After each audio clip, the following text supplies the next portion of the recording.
Today, the nation calls for timber in tremendous quantities, and out of the forest it still comes. Trees to supply every need, trees of every kind for thousands of uses. Trees to supply the great quantities of pulpwood for our great pulp and paper industry.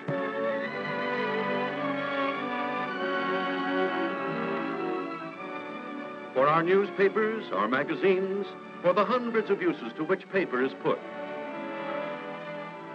Trees for matches and telephone poles, for toothpicks and railroad ties, for furniture, musical instruments, airplanes, ships, and clothing.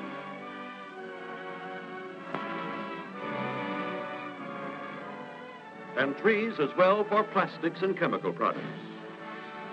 Why, we depended on trees for the cellulose needed to keep America well supplied with wood for its thousands of uses. Will we have enough for the job? Will America's timber supply hold out?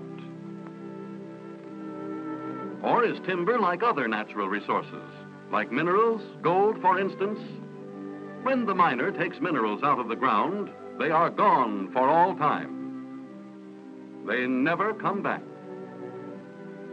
Happily for tomorrow's timber supply, the lumberman is not like the miner. Where the lumberman works, he can, will work for generations to come. Because the lumberman is like the farmer, harvesting his crop with the sure knowledge that in the future other crops will flourish in the same place. He can again be lush and full. He manages it that way.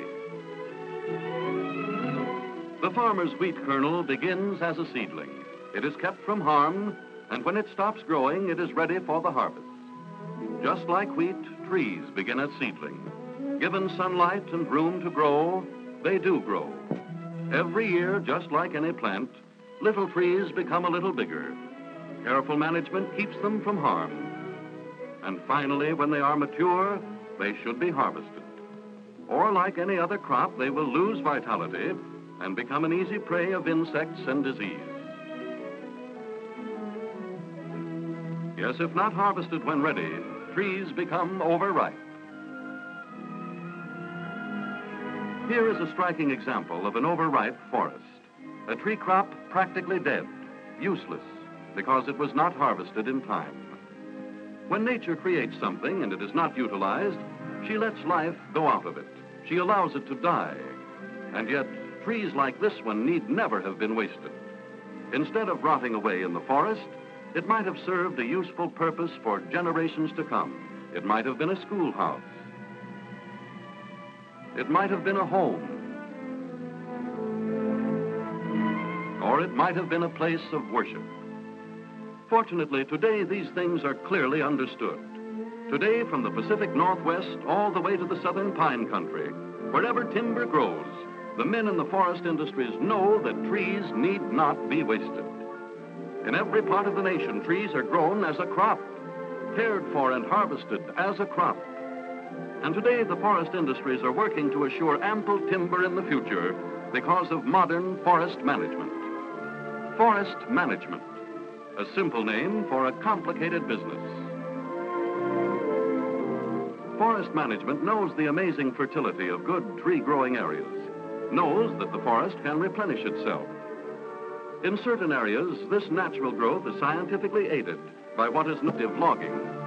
That means harvesting only mature trees, taking out trees that interfere with the growth of others, and taking out trees that are not healthy. Look at this one. Now, the top is in very bad shape. Insects have attacked it. It had better be harvested now before the damage spreads. That's right. Put a marker on it, mister, so that when the loggers come around, they'll know it's to be removed.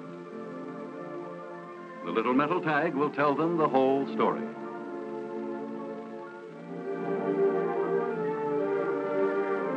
So much for that one. Now, how about its neighbor? Perfectly healthy, so we'll leave it there to grow some more. And when the loggers have come and gone, the stumps tell the story of selective logging. The remaining trees and the young growth nearby tell the story of tomorrow's timber crop. In some locations, and with other varieties of trees, instead of selective logging, an entirely sustained yield. Here, spread over 100 square miles, blocks of seed trees have been left, a splendid illustration of forest management. In the cut areas, the trees have been completely harvested, but the other trees remain untouched, so that they may scatter their seed over the harvested land. Quickly takes root and thrives, because nature has a terrific... Forest management not only helps nature grow trees, it also takes over the vital job of fire protection. 25% of all forest fires are started by careless smokers, something to think about. Deliberate firing, another 25%. Yes, there are people who destroy precious timber out of sheer maliciousness. Brush burning, 14%, not making sure that brush fires are actually out. Lightning, 9%. Summer storms keep forest management on the alert. And the remaining 27% come from a variety of causes. But whatever the cause, the fact remains that fire uncontrolled could nullify management's plans for future timber. That is why in managed forests, special effort is made fires quickly. At the first sign of smoke, they are accurately located by instruments, even at great distances. In managed forests, every blaze is scientifically fought. There is no waiting to organize volunteers as the blaze gains headway. These firefighters, just like city firefighters, are ready to move when the alarm comes in. And although they may be out in the woods, they've got the best equipment for their purposes that science can devise.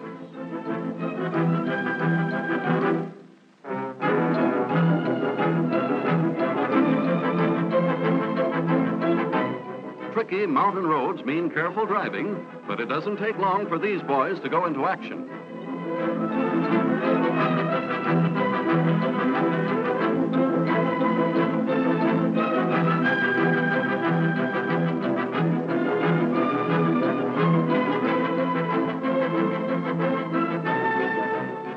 In fighting fires, forest management applies the principle that a small amount of water brought into play while the fire is still small is better than hundreds of frantic men called out when it's too late.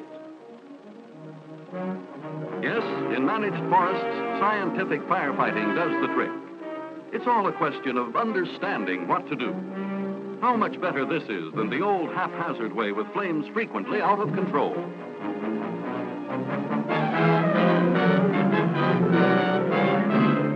The forest industries know very well the damage that an uncontrolled fire can cause.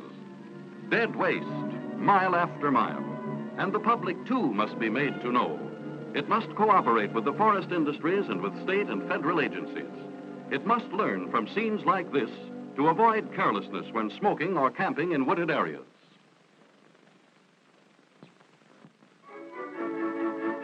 When trees are destroyed by fire or by anything else, the forest industries take over another big job, replacement. In nurseries like this, all over the country, are millions of young seedlings destined to become part of tomorrow's timber crop. Into the ground they go.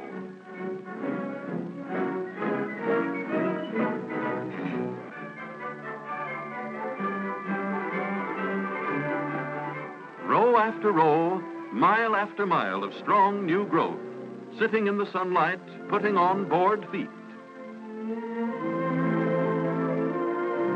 Skillful forest management and bountiful nature working together. American forest land, under proper management, a vast self-perpetuating resource, the only one of our basic resources that can replenish itself from the earth and from the air. Our forests have always been important. Literally, they have built the nation. But they are doubly important today, for here, before our eyes, is much more than just plain timber. Today, we live on the threshold of a great age of wood, an age in which science will create new and improved ways of using familiar materials. Because trees grow so abundantly, because so much of our land is best suited for the growing of trees, we may confidently expect the forest to furnish mankind with a variety of new and wonderful things, undreamed of services. Even now, we can see the beginnings. Plywood for prefabricated housing, as architects and engineers anticipate many uses for it. The aviation industry creates a plane entirely of plywood.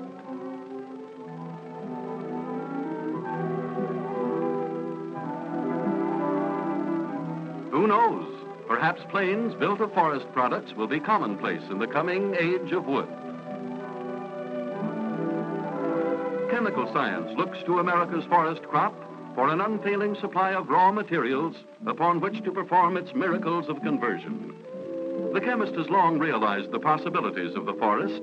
He has already produced from wood such familiar things as these: formaldehyde, glycerin, creosote, acetone. They are only a hint of what can be done. For instance, through the magic of the laboratory, we have compregnated wood, a new and revolutionary product. These sections of pipe originated in the forest. Perhaps someday they will replace less versatile metals. And the chemist works with sawdust, formerly thrown away, considered waste. From it comes wood flour, and from wood flour can be made all sorts of plastics: flashlights, telephones, objects of every sort. Wood in a fascinating new form, readily molded, lending itself to 1,000 refinements in color and design, helping to make our everyday world easier and more pleasant to live in. Wood helps to make such things as linoleum, molded bowling balls. Even dynamite begins as growing timber. Technicians in the chemical laboratory discovered in the humble woodpile the ingredients for creating a major miracle.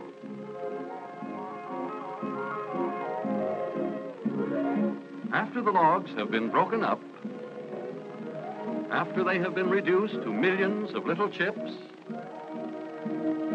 they are ready to be transformed into one of the most useful materials we know. Chemically digested in tremendous vats, the one-time separate chips become masses of wood pulp. And wood pulp, properly treated, becomes a substance with untold possibilities. Cellulose, it's called, derived by chemistry from America's timber crop. Cellulose, the basis for America's far-flung paper industry. And aside from all the familiar forms of paper, here's cellulose doing its job in every home in America. Then there's a fascinating family of synthetics. Who'd ever guess that trees could be made into stuff like this? Cellophane. Of course, we're all familiar with it, but how many of us realize that it has its beginning in the forest? Look at this handsome container, cellulose, and look at the contents. Or even fabrics nowadays can stem from cellulose, too. A modern woman can have a complete wardrobe of forest products. From stockings, sheer as the finest silk, to dress and hat.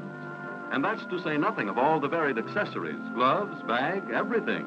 And very pretty, too. Yes, to supply the requirements of today and luxuries tomorrow, science looks to the forests. And when you ask, can America's timber supply hold out? Is there enough timber in America? Can we grow enough trees in the West, in the South, and everywhere else? Forest management answers yes. So keep them coming, these billions and billions of feet of timber that the nation needs. Our supply can hold out because where trees have been harvested, new forests are springing up. Everywhere, new seedlings reach for the sun as forest industries watch over them. Before our eyes, the miracle of management is taking place. Among the stumps of the old crop are rising the planned forests of the future, managed for rich crops of timber. Timber, vital now, and it will be even more vital in the age of wood that is just ahead. Forest management, American enterprise, watches over it and leaves us with a solemn but thrilling pledge. A few simple words, yet they hold the promise of happiness and prosperity for the generations of Americans that are to come. Timber today, trees for tomorrow.